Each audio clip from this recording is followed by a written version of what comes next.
It was just before dawn at the Metropolitan Zoo, where a chill hung in the air despite the approaching spring. The vast compound, a mosaic of animal habitats, glass enclosures, and winding stone paths, usually buzzed with early visitors and dedicated keepers beginning their shifts. Tonight, however, an unsettling discovery threatened to turn routine into tragedy. Marian Jacobs, a veteran night supervisor, was performing her customary rounds among the animal exhibits.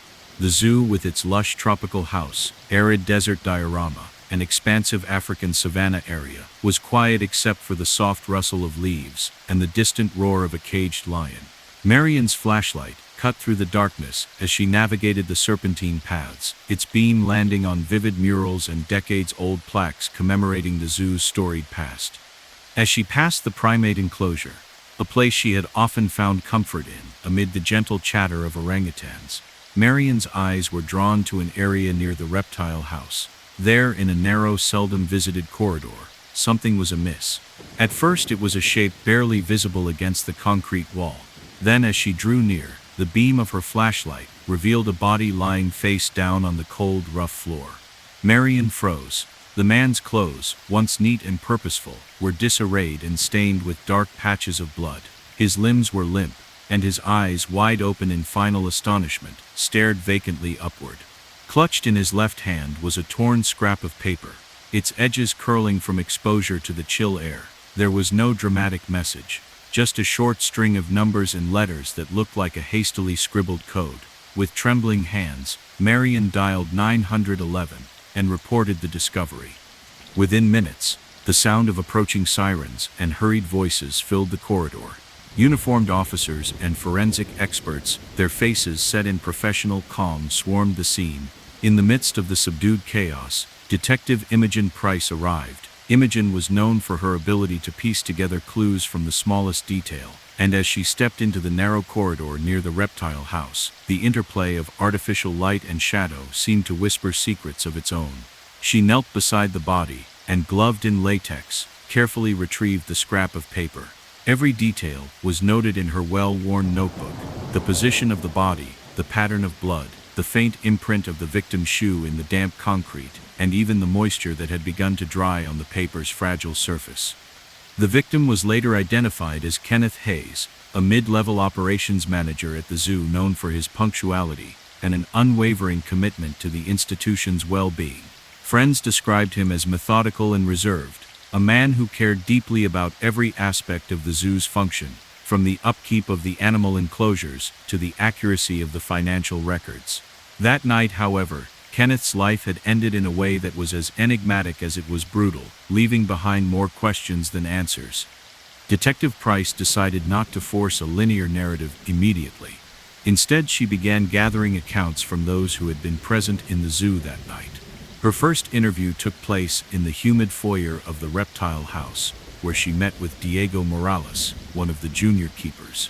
Diego recalled that earlier in the evening, Kenneth had been seen poring over a clipboard near the administrative office. He was normally very composed, Diego explained, his voice tinged with disbelief, but that night, he looked troubled. I heard him say something about figures that don't match up and records that have been altered. I thought it was just routine stress, but now I wonder if he had stumbled onto something serious. Diego's testimony, though brief, planted a seed of suspicion that Kenneth's work might have exposed internal irregularities. Next, Imogen spoke with Lisa Zhang, a longtime cashier at the zoo's gift shop. Lisa recalled how Kenneth had approached her during his break, asking detailed questions about recent inventory shipments. He was meticulous, Lisa said softly. He asked if every item on the invoice was accounted for, and he pressed me on numbers that seemed too low. I didn't think much of it at the time. He was always detail-oriented. But now it appears he might have uncovered a discrepancy that someone wanted to keep hidden. Lisa's recollections hinted at a conflict that had been brewing beneath the surface of the zoo's routine operations, a discrepancy that once exposed might have threatened powerful interests. Haunted by these early leads, Detective Price obtained a warrant to search Kenneth Hayes's modest apartment in a nearby residential building. The apartment was small, a single room with peeling wallpaper, a threadbare sofa, and a cluttered desk that bore the weight of unpaid bills and faded photographs. In the cramped confines of a locked drawer in his desk, Imogen discovered Kenneth's personal journal, a battered leather-bound notebook that testified to years of careful record-keeping. The journal's initial entries were unremarkable: lists of daily tasks, brief notes on the schedule of maintenance routines, and mundane observations about the zoo's operations. But as the entries progressed, Kenneth's tone grew increasingly somber. In one entry dated just 3 days before his death, he wrote, "I have noticed that our inventory records are consistently short by a small fraction, maybe a few items per delivery, barely noticeable, but too consistent to be mere error. I suspect that someone in management is diverting funds or supplies, and if I continue, I fear I will uncover a secret that must be buried." The final lines of the entry were abruptly cut off, as if his pen had been seized mid-thought, leaving behind a chilling void. At the same time, the cyber unit managed to recover fragments of deleted text messages from Kenneth's old mobile phone, a device battered by years of use. The recovered messages were curt and unequivocal. One simply stated, "Stop investigating," while another read, "Leave it alone." The cold and personal tone of these messages was unmistakable, a warning that had likely come from someone with significant power, and one that had been issued too late to save Kenneth's life. With mounting physical and digital evidence, Detective Price expanded her inquiry to the zoo's internal administrative records. In the cramped back office of the zoo's management building, a space filled with stacks of paper ledgers and flickering monitors, she meticulously compared the digital logs with the original handwritten records. Working with Marcus Doyle, a seasoned clerk who had faithfully maintained these records for over 3 decades, she uncovered minute discrepancies: a single digit off here, a date shifted there. On their own, these differences could have been dismissed as benign errors, but when analyzed over a span of several months, they revealed a systematic pattern. The digital logs consistently showed that every supply delivery was complete, while the original records indicated recurring shortfalls. Over time, these tiny variances had compounded into a significant diversion of funds, a discrepancy so subtle yet so deliberate that it could only be the result of orchestrated fraud. Forensic accountants were brought in to analyze the financial implications, and their painstaking work confirmed that the cumulative effect of the discrepancies had resulted in the misappropriation of thousands of dollars money that had been funneled through a series of electronic transactions to an offshore account linked to a shell corporation. The financial trail was laid bare through intricate graphs and detailed models, each chart a testament to the methodical manipulation of the zoo's records. The evidence pointed to a network of mid-level administrators, working in collusion with external vendors, who had exploited vulnerabilities in both the digital and paper-based systems for personal gain. As Detective Price's investigation deepened, anonymous tips began to surface. A plain envelope was discovered tucked inside a filing cabinet in the back office.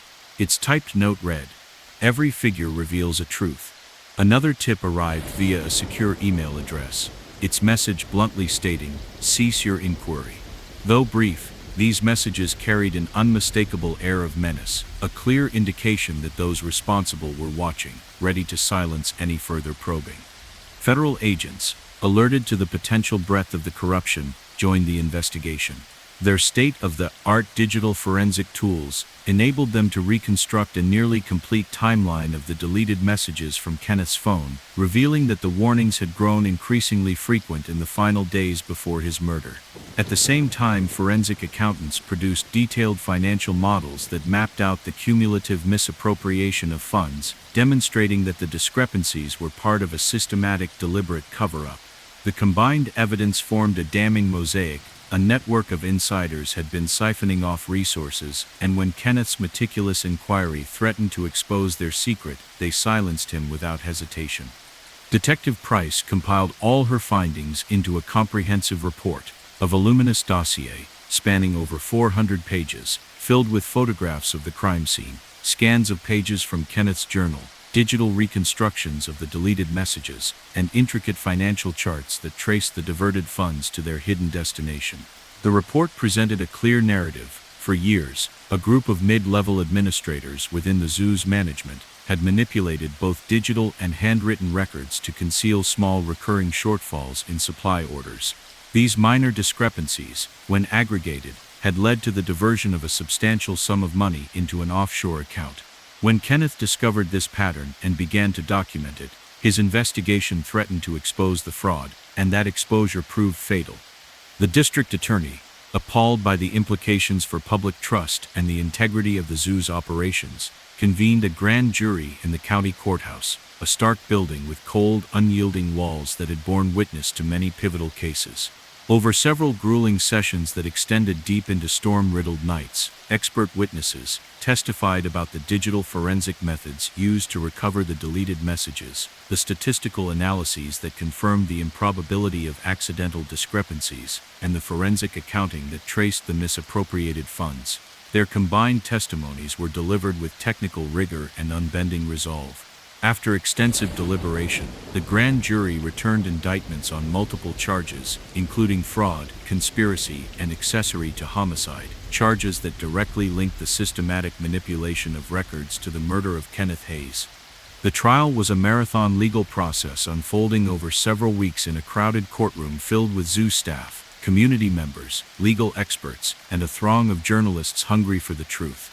Federal prosecutors presented their case with meticulous detail, interweaving digital reconstructions of the deleted text messages with comprehensive financial graphs that illustrated how minor discrepancies, when aggregated over time, diverted a significant sum of money. A digital forensics expert took the stand to explain how the recovered messages, each a brief, cold command to stop investigating, had been painstakingly reassembled into a coherent timeline. Forensic accountants unveiled intricate charts showing how the cumulative effect of small errors had resulted in a financial diversion that could only be the product of deliberate systematic fraud. Witnesses, including longtime employees like Diego Morales and records clerks like Marcus Doyle, testified in measured tones about the gradual erosion of record integrity, revealing a process that allowed corruption to seep in unnoticed until it was too late. When Detective Price finally took the stand, her testimony was delivered with a blend of technical precision and personal anguish. She recounted the moment she discovered the body in that quiet corridor of the administrative building, the sound of her footsteps on cool tile, and the haunting image of the scrap of paper clutched in Kenneth's hand. Her narrative interwove every fragment of evidence, from the altered digital logs to the handwritten discrepancies and the recovered journal entries, into an incontrovertible portrait of a deliberate cover-up. Every detail was presented with deliberate care, and as she spoke, the courtroom fell into a reflective silence, each juror absorbing the profound cost of a system that had allowed corruption to thrive unchecked. Ultimately, the grand jury's indictments led to the conviction of several mid-level administrators and technical operatives directly implicated in the fraud. They were sentenced to lengthy prison terms, their names recorded as warnings against the exploitation of public trust. Yet for many in the community, the verdict left a bitter aftertaste. The highest-ranking conspirators, the masterminds who had orchestrated the scheme from behind layers of administrative protection, managed to evade full exposure by employing complex legal defenses. Their identities remained largely obscured in the final documents, a persistent shadow that underscored the difficulty of unmasking deep-rooted corruption completely. In the wake of the trial, the zoo's management was forced to confront the scandal head. Under immense public pressure and with independent auditors scrutinizing every transaction, the zoo overhauled its digital record-keeping systems. New protocols were implemented that required real-time logging of every supply order and maintenance activity, robust encryption of data, and regular public audits of all financial records. Although these measures could not undo the past, they signaled a renewed commitment to transparency and accountability, a promise that no hidden discrepancy would be allowed to undermine the institution again. Local media outlets, driven by a passion for truth, produced a series of investigative documentaries and in-depth articles that meticulously recounted every facet of the case, from the eerie discovery in the quiet corridors of the zoo to the painstaking digital reconstructions that revealed the covert network of fraud. Community meetings and town hall sessions became venues for robust discussion about the ethics of digital record keeping and the safeguarding of institutional integrity. The story of Kenneth Hayes, a dedicated administrator whose quest for truth cost him his life, became a powerful symbol of the community's determination to root out corruption wherever it might hide. For Detective Imogen Price, Every new case was approached with the hard-earned lessons of Kenneth's investigation. In the stillness of her modest office, surrounded by case files, digital logs, and the quiet hum of her computer, she often revisited the recovered pages of his journal and the terse, unyielding commands in the deleted messages. Each minute detail reinforced her belief that persistent inquiry, no matter how challenging, was the only path to exposing hidden truths. Although some questions remained, particularly the true identities of the highest-ranking conspirators, the sweeping reforms implemented in the wake of the case offered hope for a future defined by transparency and accountability. As the seasons turned and the Metropolitan Zoo resumed its daily rhythms, visitors marveling at exotic animals, keepers diligently caring for their charges, the legacy of the investigation endured. The reformed digital records, once susceptible to subtle manipulation, now stood as models of transparency, regularly audited by independent experts and available for public scrutiny. Conversations about the ethical management of data and the preservation of institutional history became commonplace in community centers and city council meetings, ensuring that the lessons learned from Kenneth Hayes's tragic fate would inform future generations. Ultimately, the case at St. Bartholomew's Zoo was not merely a recounting of a single murder or a series of financial discrepancies. It was an intricate exploration of modern corruption, a narrative woven from digital footprints, handwritten journals, and the relentless determination of a detective who refused to allow even the smallest discrepancy to go unnoticed. For Detective Price and her team, every altered log entry and every anonymous warning was a call to action, a reminder that the truth, no matter how deeply hidden, will eventually emerge through the tireless pursuit of accountability. In the end, as the zoo's gates reopened each morning to welcome a new day, the legacy of that dark investigation remained imprinted in every meticulously maintained record and every public audit. The memory of Kenneth Hayes and the sacrifices made in the quest for truth continued to inspire a culture of vigilance, a belief that every hidden detail matters, and that persistent inquiry can transform even the most deeply entrenched corruption into a beacon of accountability. The Metropolitan Zoo, a place of wonder and history, now stood not only as a home for nature's marvels, but as a testament to the enduring power of truth in a world where every secret, however small, has the potential to change everything.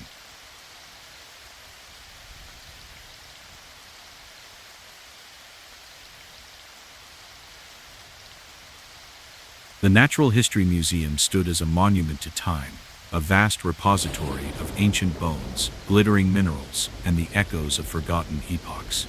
Its towering halls and ornate galleries, filled with meticulously curated exhibits of dinosaurs, precious gems, and relics of bygone civilizations, were a testament to human curiosity about the past.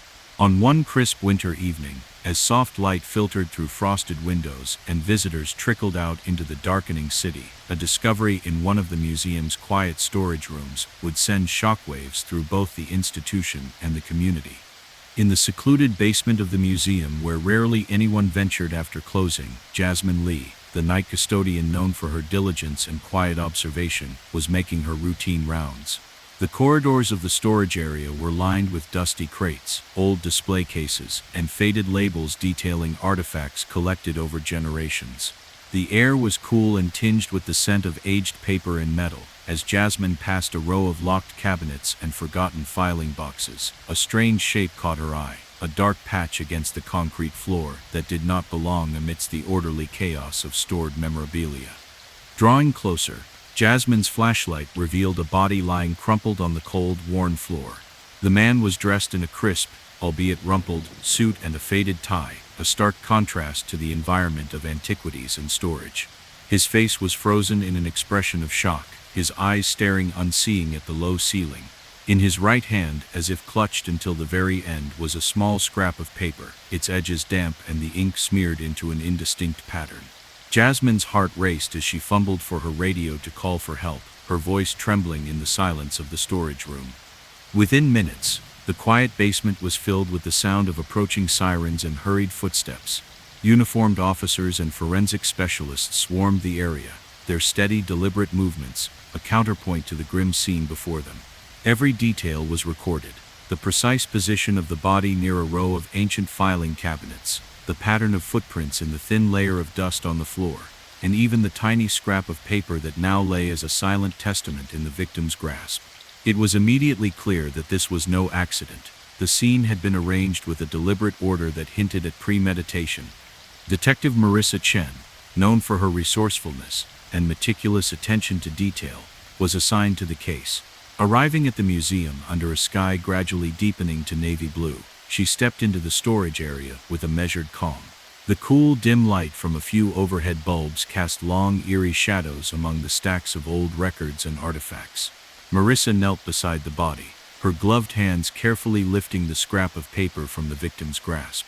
The note was nearly illegible, a muddled series of numbers and letters that suggested a hurried message, as if someone had tried to leave behind a clue in the final moments. Every detail, the angle at which the body lay, the solitary footprints leading toward a heavy metal door, the faint odor of old paper and rust, was inscribed in her notebook as a potential piece of the puzzle. Rather than diving immediately into a linear timeline, Marissa allowed the investigation to unfold organically, like assembling a mosaic from scattered fragments of evidence and testimony. Her first move was to gather initial accounts from those who had been in or around the museum that night. In the front lobby, still echoing with the soft strains of classical music from earlier hours, she met with Alan Ortiz, a security guard who had been stationed near the main entrance. "I saw him earlier," Alan recalled, his voice low and reflective. "I remember noticing that he looked unusually agitated when he passed the employee entrance. He was checking his phone, frowning at something. They assumed it was just a routine concern, but now I realize he might have been onto something important." Alan's recollections, though brief, hinted that the victim had been preoccupied with an investigation of his own before tragedy struck. Next, Detective Chen spoke with Sabrina Morales, a young archivist who worked in the museum's records department.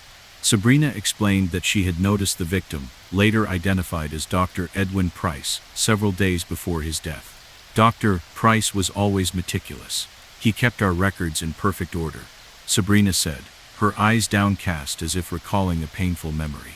"But lately, I overheard him discussing discrepancies in our acquisition files. He mentioned something about certain donations not matching up and supplies missing from shipments. I thought it was just routine stress, but now I'm convinced he was trying to expose something." Sabrina's account added an air of mystery, suggesting that Dr. Price had discovered inconsistencies that could point to a larger conspiracy. Compelled to understand the full scope of the investigation that had cost Dr. Price his life, Detective Chen obtained a warrant to search his modest apartment in a nearby building. The apartment was modest and unassuming, a small room with sparse furnishings, a worn sofa, a simple desk piled high with documents and faded photographs, and a single window that overlooked a busy street far removed from the tranquil halls of the museum. The air carried the scent of old coffee and musty paper. In a locked drawer of the desk, Marissa discovered Dr. Price's personal journal, a battered leather-bound notebook, whose cover bore the marks of years of careful use. The journal began as an unremarkable record of daily tasks, notes about his schedule, brief entries detailing the routine operations of the museum, and meticulous logs of the artifacts in his care. But as the pages turned, the tone shifted. In an entry written just 3 days before his death, he recorded, "I have noticed recurring discrepancies in our acquisition records, small amounts missing from every delivery, figures that do not add up when cross-checked with the physical inventory. At first I dismissed it as error, but now I fear that someone with administrative access is deliberately diverting funds or supplies. If I continue, I risk uncovering a secret that those in power will kill to protect." The final sentence trailed off abruptly, as if the thought had been violently interrupted, leaving a void that chilled Marissa to the bone.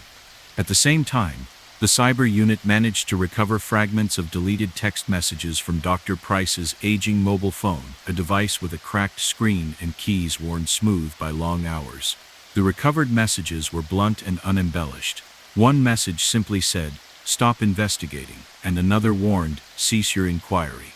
Their terse, unadorned nature left no room for misinterpretation. Someone had been issuing stark warnings to halt his investigation, and those warnings had gone unanswered.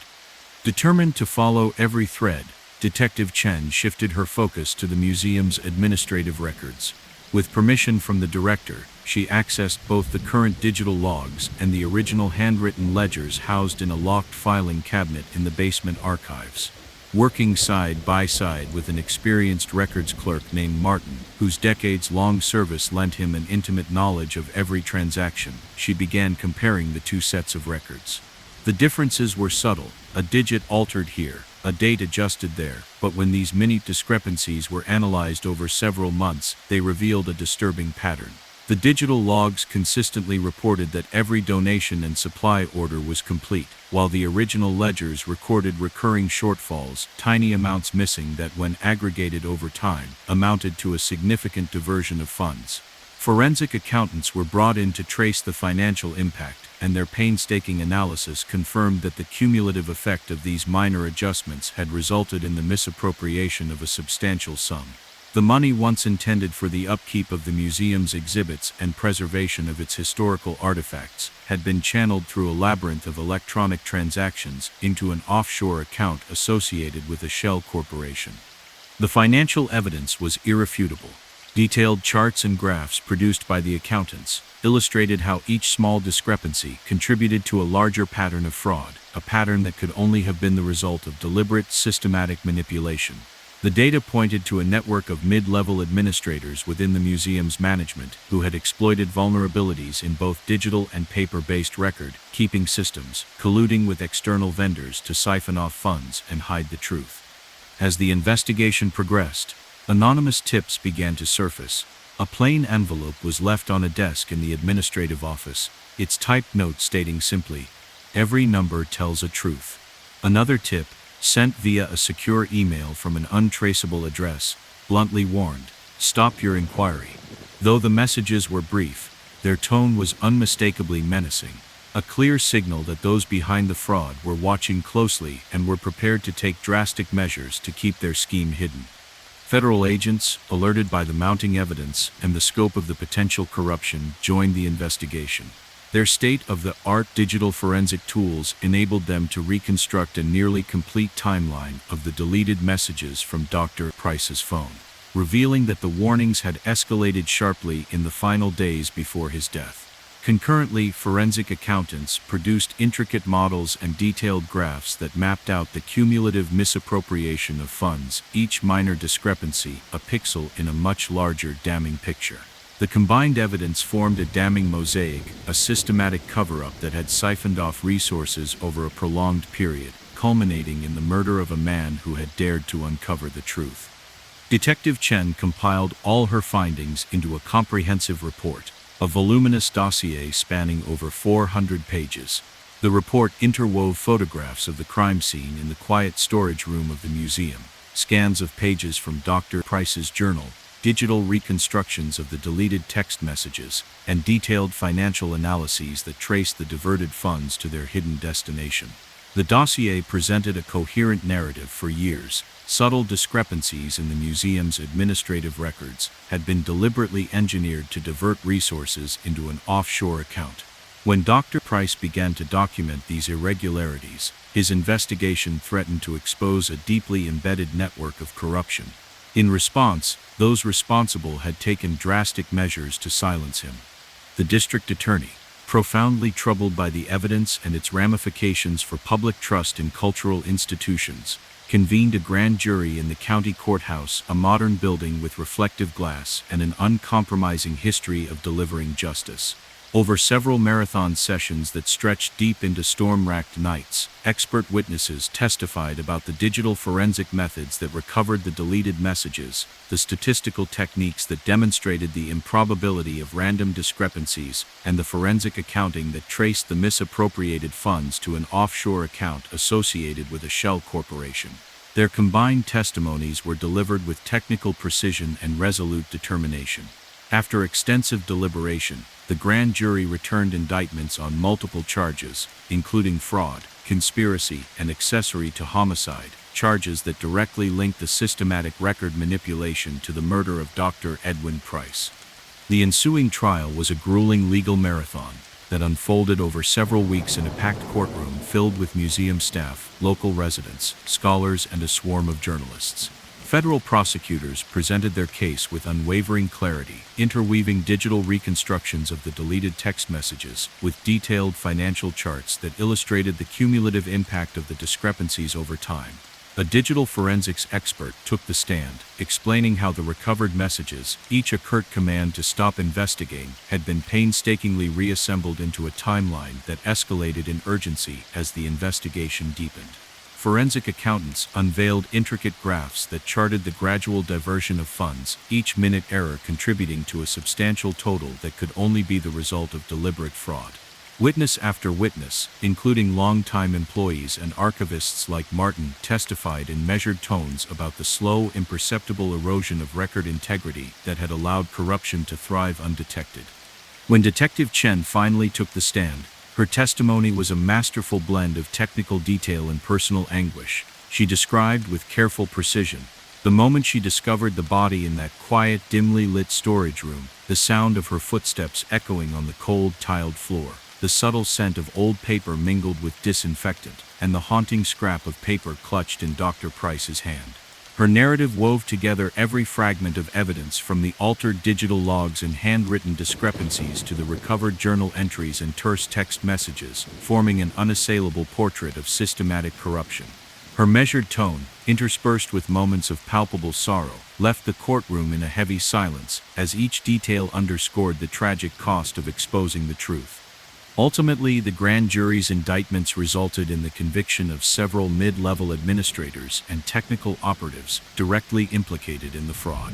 They were sentenced to lengthy prison terms, and their names were recorded in the public record as grim warnings against the abuse of administrative power. Yet many in the community felt that complete justice had not been achieved. The highest-ranking conspirators, the masterminds who had orchestrated the cover-up from behind layers of bureaucratic protection, managed to shield themselves through complex legal defenses, and their identities remained largely hidden in the final documents. This persistent ambiguity left a bitter residue, a reminder that even when significant corruption is exposed, some secrets can linger in the shadows. In the aftermath of the trial, the museum's leadership was forced to confront the scandal head-on. Under intense public pressure and with independent auditors scrutinizing every transaction, the museum overhauled its digital record-keeping systems.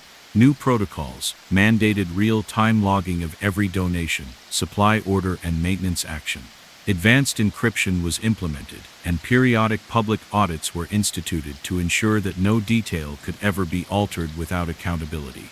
Although these measures could not undo the tragedy, they represented a resolute commitment to transparency and a promise that no secret, however small, would again undermine the institution's integrity.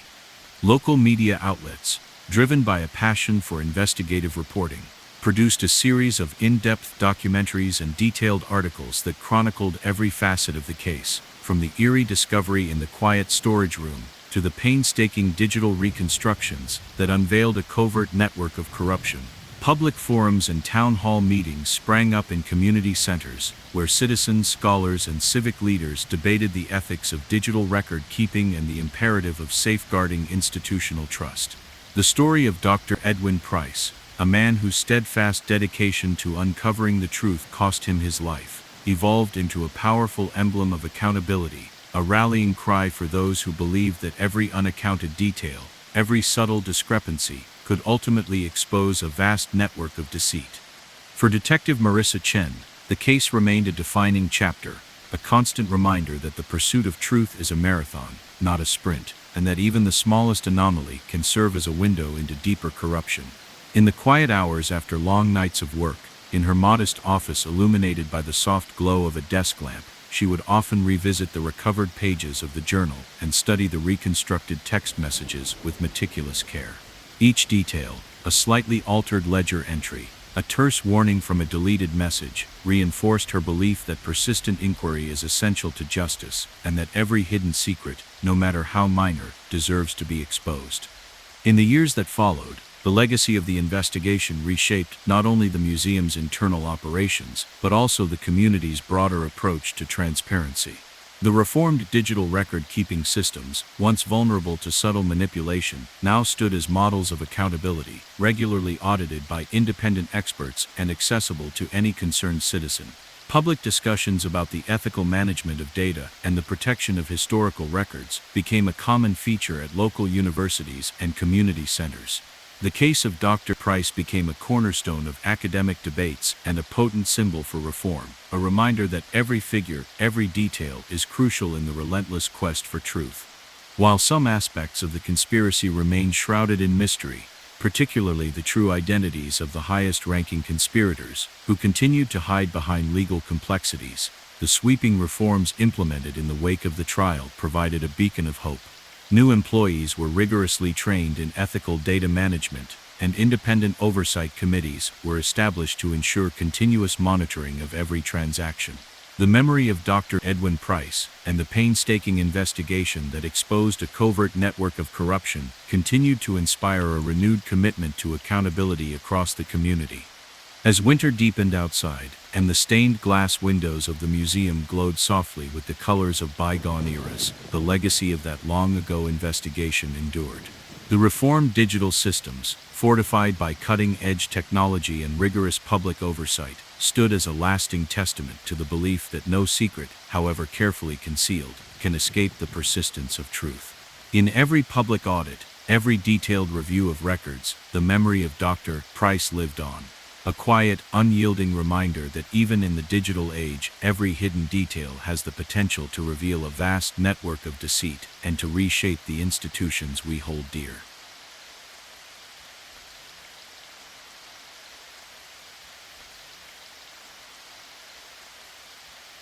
A low autumn sun cast long shadows over the old community theater, its faded marquee proclaiming the Beacon Playhouse in chipped gold letters. Once the vibrant heart of the neighborhood, the theater's red velvet seats and ornate proscenium had witnessed countless performances and heartfelt applause. On this particular chilly evening, however, an unsettling stillness had crept into the corridors, as if the building itself sensed that something was terribly amiss. In the cramped backstage dressing room, a cluttered space filled with half-used makeup kits, tattered costume pieces, and rows of dusty lockers, stage manager Corinne Hayes was finishing her routine. She moved carefully amid the scattered belongings of performers, her breath visible in the cool air, when a sharp, ragged sound broke the silence. At first she assumed it was one of the actors rehearsing lines off stage, but a growing unease urged her to investigate further. Corinne followed the sound down a narrow hallway, lined with peeling posters and dim exit signs. The beam of her flashlight fell upon a shocking sight. Director Julian Park lay crumpled near a heavy wooden door that led to the main auditorium.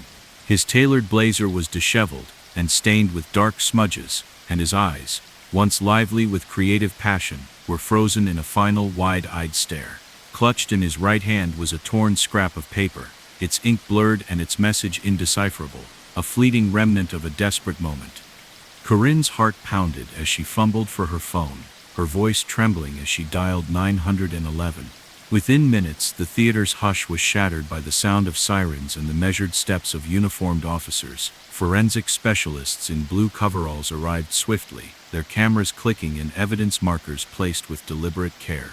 Every detail, the precise angle of Julian's motionless form, the faint imprint of his shoes on the scuffed floor, and even the small scrap of paper in his grasp was meticulously documented. Even the dusty air seemed to hold its breath. Detective Laura O'Neill was called to the scene.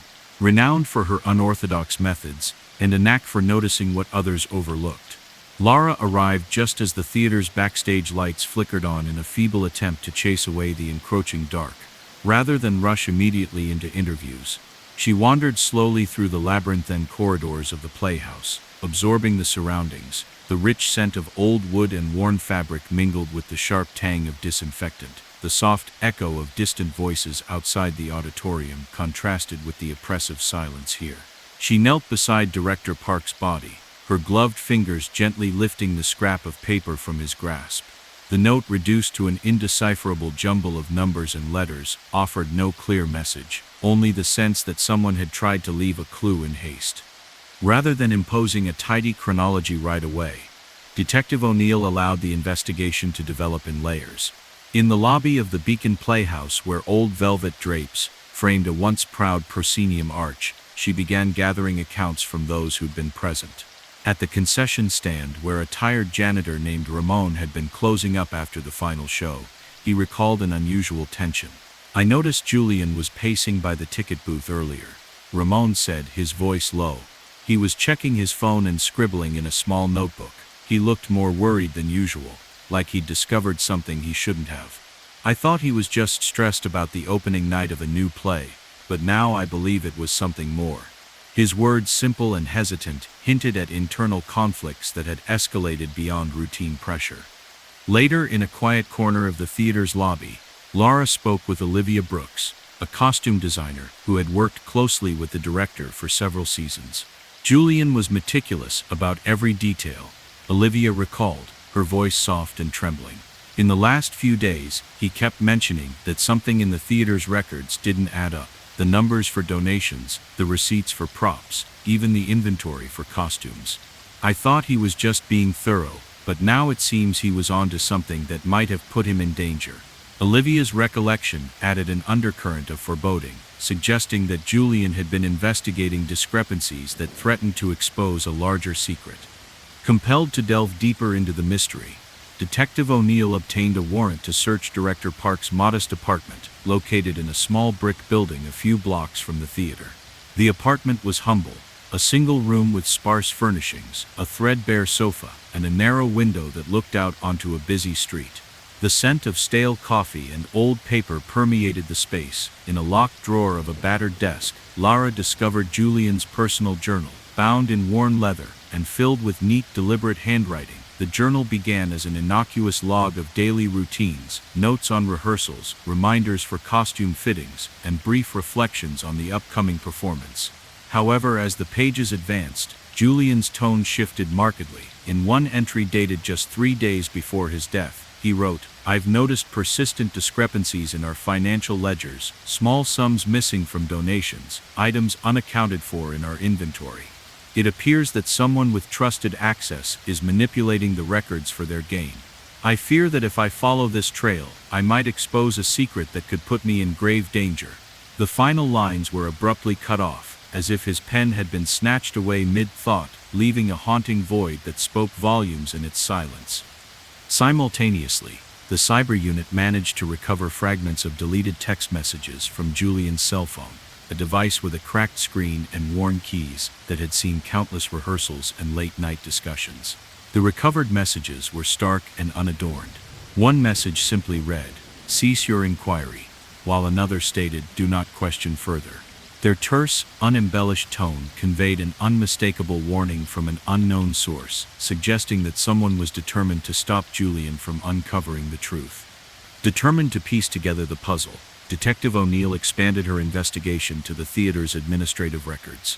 With permission from the board of directors, she entered the cramped back office, a space cluttered with digital archives, old filing cabinets, and stacks of handwritten ledgers that chronicled decades of theater operations.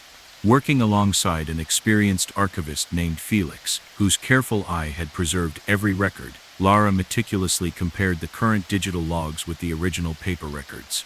The differences were subtle at first, a single digit altered here, a date shifted there, but as these minute discrepancies were tallied over several months, a consistent pattern emerged. The digital logs invariably recorded that every donation and inventory delivery was complete, while the handwritten records consistently showed small shortfalls. Over time, these recurring variances had resulted in the diversion of a significant amount of money, a sum that, when analyzed by forensic accountants, revealed a systematic scheme. The accountants' detailed charts and graphs demonstrated that the cumulative effect of these minor adjustments had led to the misappropriation of funds, money that had been funneled through a series of electronic transactions to an offshore account linked to a shell corporation. The financial evidence was irrefutable. Each minor discrepancy, seemingly negligible on its own, contributed to a larger deliberate pattern of fraud. A network of mid-level administrators within the theater's management, likely colluding with external suppliers, who had exploited vulnerabilities in both digital and physical record-keeping systems for personal enrichment. The data told a story of calculated manipulation that had persisted for months, perhaps even years, until Julian's diligent inquiries had threatened to expose the truth. As Detective O'Neill's investigation deepened, anonymous tips began arriving. A plain envelope was found tucked behind a filing cabinet in the back office, its typed note reading, "Every number conceals a secret." Another tip arrived via a secure email account, its message bluntly warning, "Stop investigating." Though brief, these messages carried a chilling certainty. Someone powerful was watching, and they would do anything to keep their scheme hidden. Federal agents, alerted by the mounting evidence and the potential for widespread corruption, soon joined the investigation.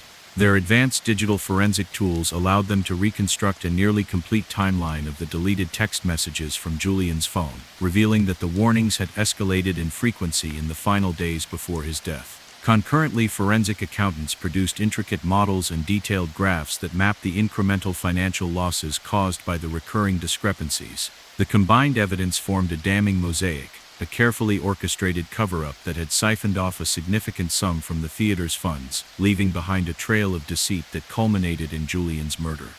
Detective O'Neill compiled all her findings into a comprehensive report, a sprawling dossier of over 400 pages that interwove photographs of the crime scene, scanned images of journal pages, digital reconstructions of deleted text messages, and detailed financial analyses that traced the diverted funds to their hidden destination.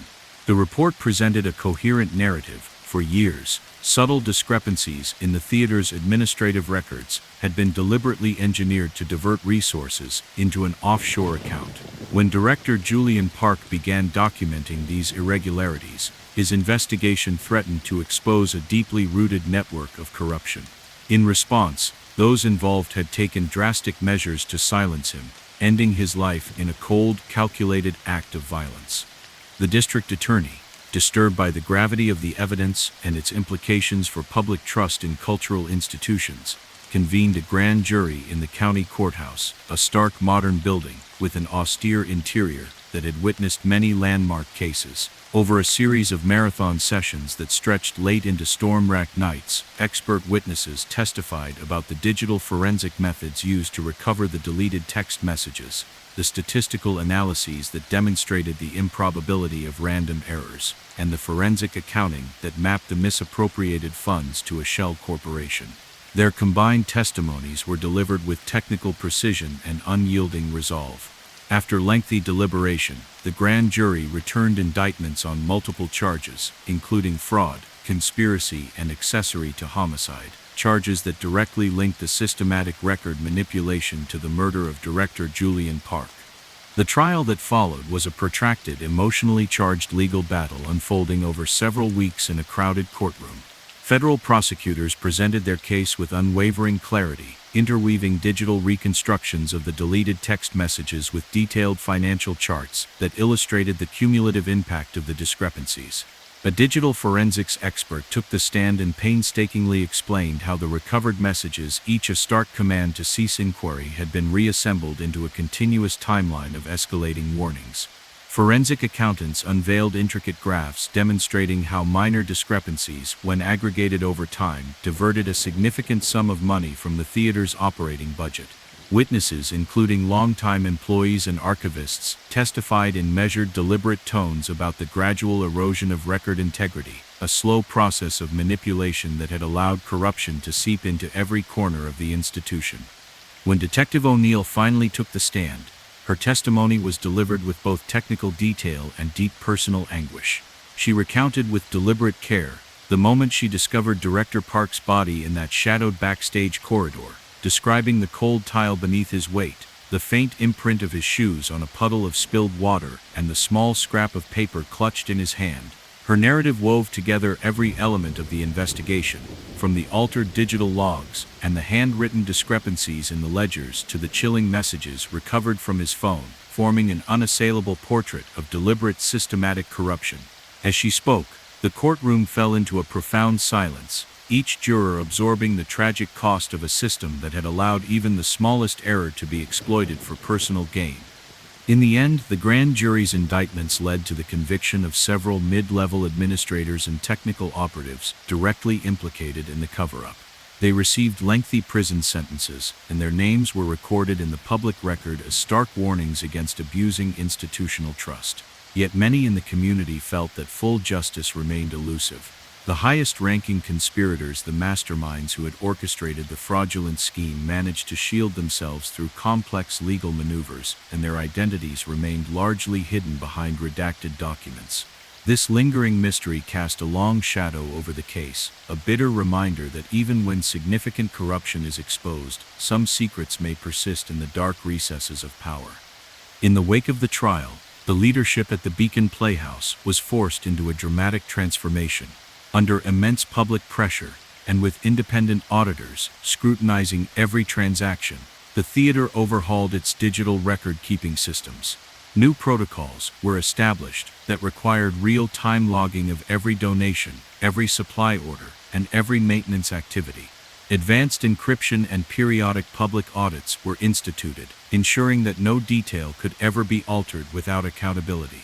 Though these measures could not undo the past, they represented a resolute commitment to transparency, a promise that no secret, however small, would again tarnish the integrity of the institution.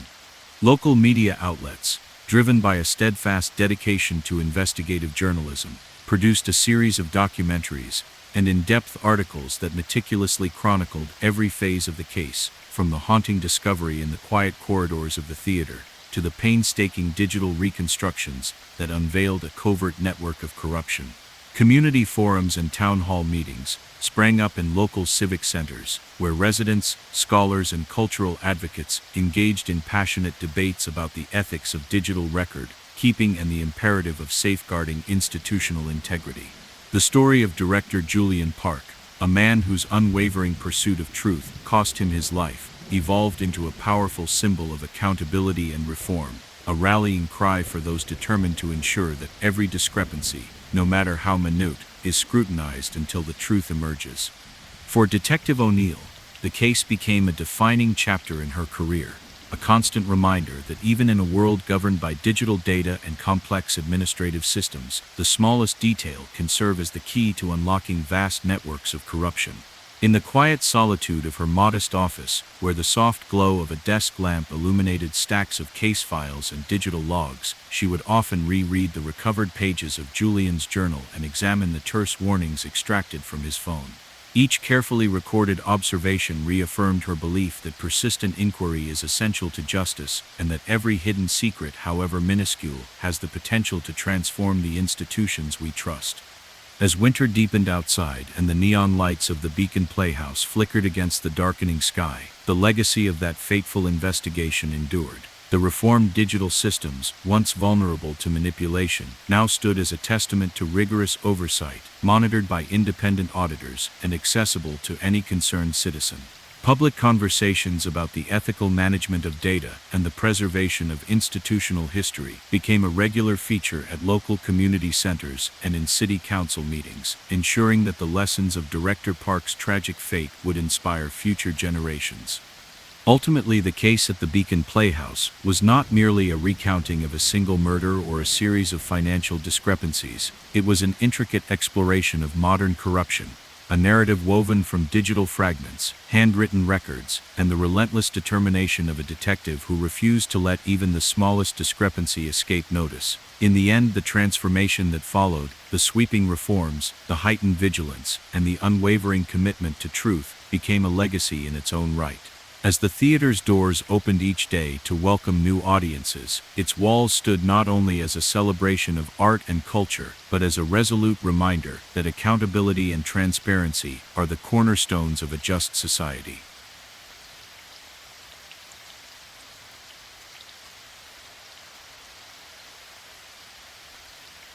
A heavy mist rolled in over Blackwood Cemetery as dusk deepened into night. Ancient headstones, weathered by decades of wind and rain, rose in solemn rows across uneven ground. Gnarled trees loomed like silent sentinels, their bare branches clawing at a sky the color of lead. Although the cemetery was usually a place of quiet remembrance, on this night it would bear witness to a mystery that would shake the local community to its core. In a secluded corner near a centuries-old mausoleum, caretaker Lena Morales made her customary rounds. With a lantern in hand, and her breath visible in the chill air, Lena navigated the narrow, winding paths between clusters of tombs. She knew every grave by heart, the names carved in stone, the dates that marked lives long past. But as she approached a particularly overgrown section behind a crumbling crypt, something unusual caught her eye. There, half hidden among the low brush and fallen leaves, lay a man's body. Lena's heart lurched. The figure was sprawled on the damp ground, his features obscured by shadow and the soft, eerie glow of her lantern. Clad in a dark overcoat that had seen better days, the man's face was slack, his eyes open in an expression of terror frozen in time. In his hand, almost as if he had tried desperately to hold on to something, was a small scrap of paper. The paper was damp from the mist and bore a few hastily scrawled numbers and letters, an unfinished message that hinted at a secret too dangerous to remain hidden. Lena's shaking fingers fumbled for her radio. I found something," she whispered, voice cracking with disbelief, and within moments her call had summoned help from nearby patrols. Soon, uniformed officers, their faces set in determined lines, arrived on the scene. Forensic specialists in navy coveralls moved swiftly amid the moss-covered stones and creeping ivy. Every detail was documented with care: the angle at which the body lay, the scattered leaves that clung to his shoes, the faint imprint of footprints in the soft earth, and the scrap of paper that lay trembling in his grasp. The silence of Blackwood Cemetery, usually so comforting, now pulsed with an ominous urgency. Detective Carla Nguyen was assigned to the case, known for her resourcefulness and her talent for uncovering clues hidden in the most unassuming details. Carla arrived at the cemetery as the mist thickened and the chill deepened. She took a deep breath of the cool, damp air and stepped carefully over the uneven ground, her eyes scanning every inch of the scene. Instead of immediately launching into a rigid investigation, she allowed the surroundings to speak to her. The ancient headstones and twisting tree limbs, the faint rustle of dry leaves, and the ethereal glow of the lantern light all formed a backdrop to a mystery that was as much about secrets buried among the dead as it was about a life ended too soon. The victim was later identified as Owen Matthews, a mid-level administrator in the local historical society who had overseen archival records at Blackwood for nearly 15 years. Colleagues remembered him as thoughtful and methodical, a man dedicated to preserving the stories of the past. Now, however, his lifeless form, draped across the soft earth, raised troubling questions. The scrap of paper in his hand offered no comforting explanation, just a cryptic jumble of characters that might have been a code, a final note, or a desperate plea. Carla's investigation did not begin with a neat, linear timeline. Instead, she opted for a multifaceted approach, collecting snippets of witness testimony, combing through physical evidence, and piecing together digital traces that might reveal what had led Owen Matthews to the cemetery that fateful night. Her first lead came from a security guard who had been stationed near the entrance of Blackwood. Harold Jenkins, a gruff man in his late 50s, with a permanent scowl, recalled that earlier in the evening he had seen Owen pacing near the entrance gate. He was talking on his phone, more agitated than usual. Harold said, his voice low and cautious, "I thought he was just upset about a lost document or something trivial. But now I wonder if he had discovered something that he shouldn't have." Harold's testimony, though blunt, suggested that Owen had been involved in a personal investigation, a quest for truth that might have put him in harm's way. Next, Detective Nguyen spoke with Marissa Cole, a local volunteer at the Historical Society, who had worked closely with Owen on preserving archival materials.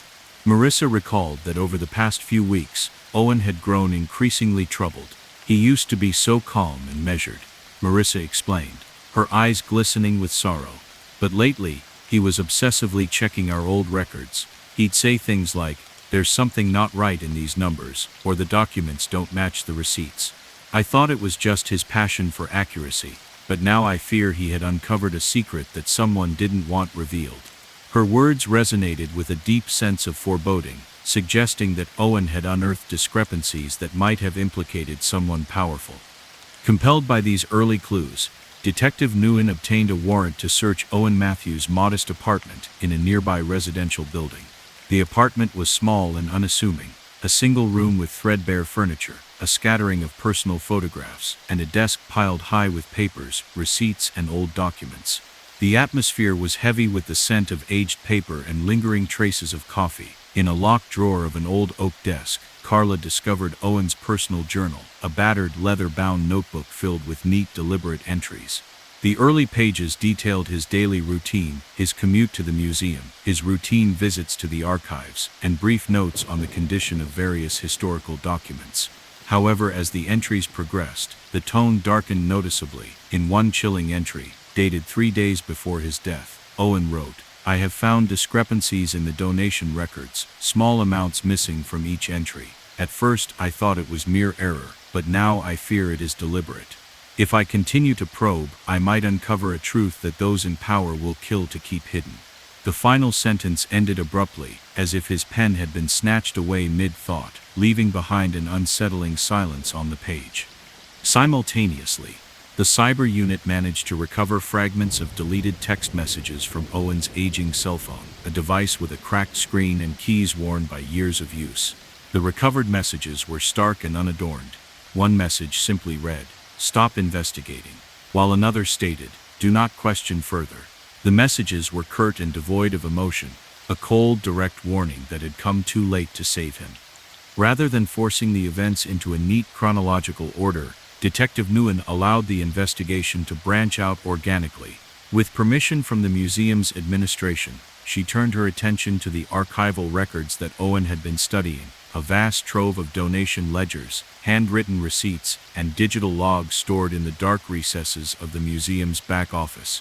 Working alongside a veteran archivist named Raymond, whose weathered hands had inscribed decades of history onto paper, Carla meticulously compared the digital logs with the original handwritten records.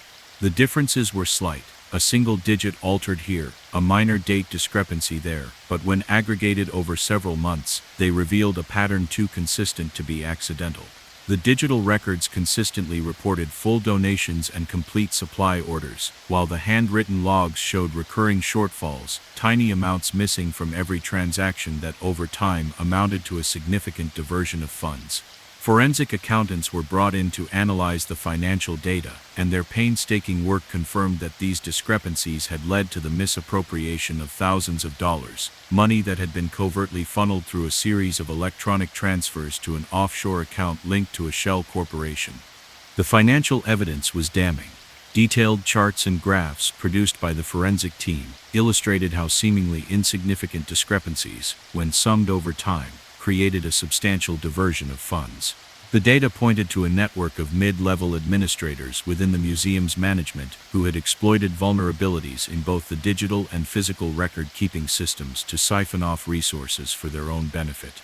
It was a systematic fraud, a covert operation that had remained hidden beneath layers of routine and bureaucracy until Owen's careful observations threatened to expose it all. As the layers of evidence accumulated, Detective Nguyen began receiving anonymous tips. One plain envelope was discovered tucked away in the archives. Inside, a typed note simply stated, "Every figure conceals a secret." Another tip, delivered via a secure email, warned her to cease your investigation immediately. Though these messages offered little detail, their tone was unambiguously menacing, a clear signal that someone with significant influence was determined to stop the inquiry at any cost. Federal agents, alerted to the potential scope of the corruption, joined the investigation, lending their expertise in digital forensics and financial analysis. Their state-of-the-art tools enabled them to reconstruct a nearly complete timeline of the deleted text messages from Owen's phone, revealing that the warnings had become increasingly urgent in the days leading up to his murder.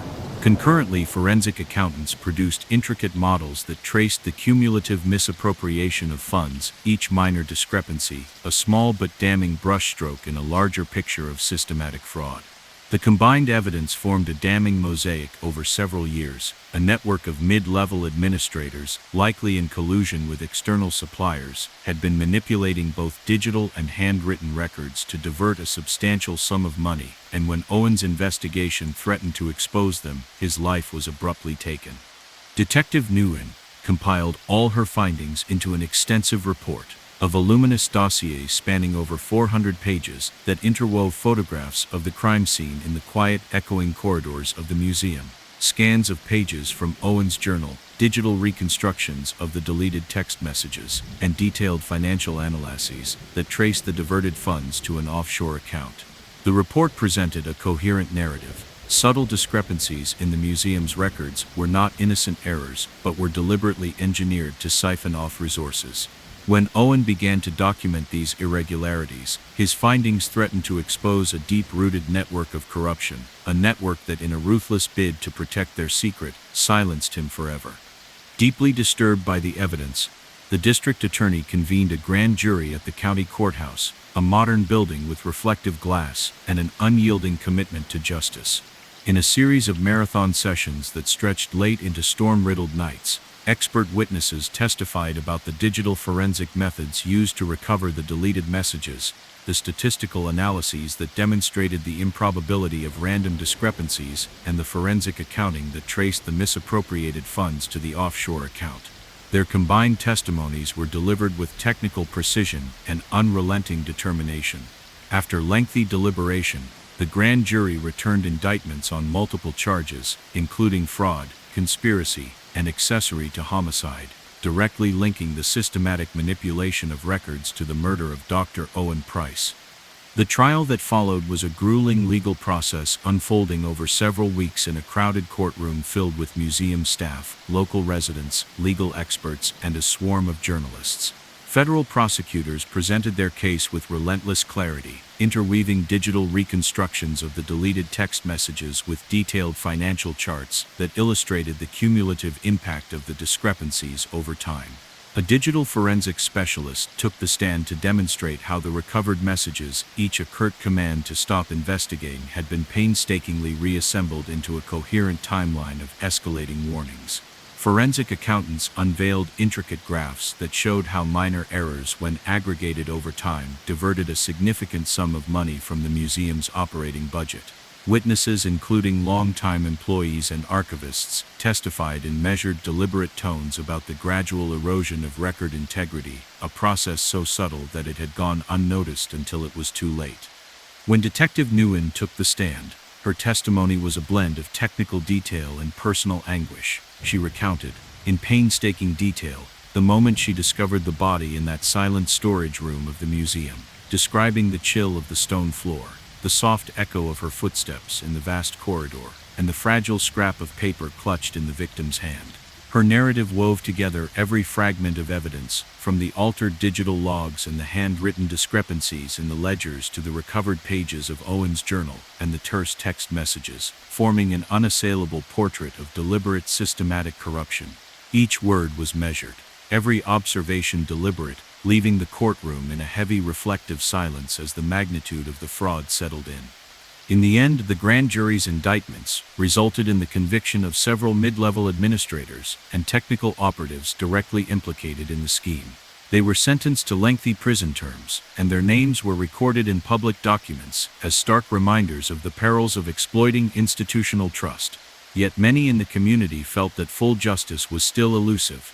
The highest-ranking conspirators, the architects who had orchestrated the cover-up from behind layers of administrative protection, managed to shield themselves through complex legal defenses, and their identities remained largely hidden in the final verdicts. This lingering ambiguity left a persistent ache, a reminder that even when significant corruption is exposed, some secrets may persist.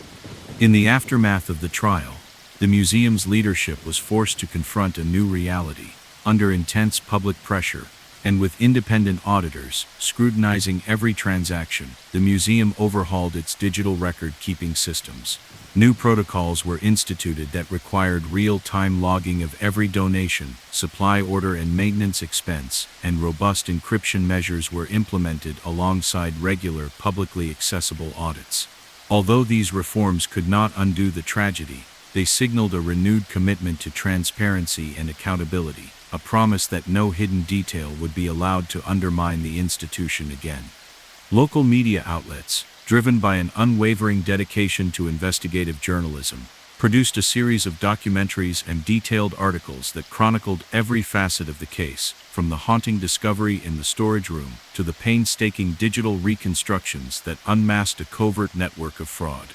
Public forums and town hall meetings emerged in community centers, where residents, scholars, and civic leaders engaged in fervent debates about the ethics of digital record-keeping and the imperative of safeguarding institutional integrity.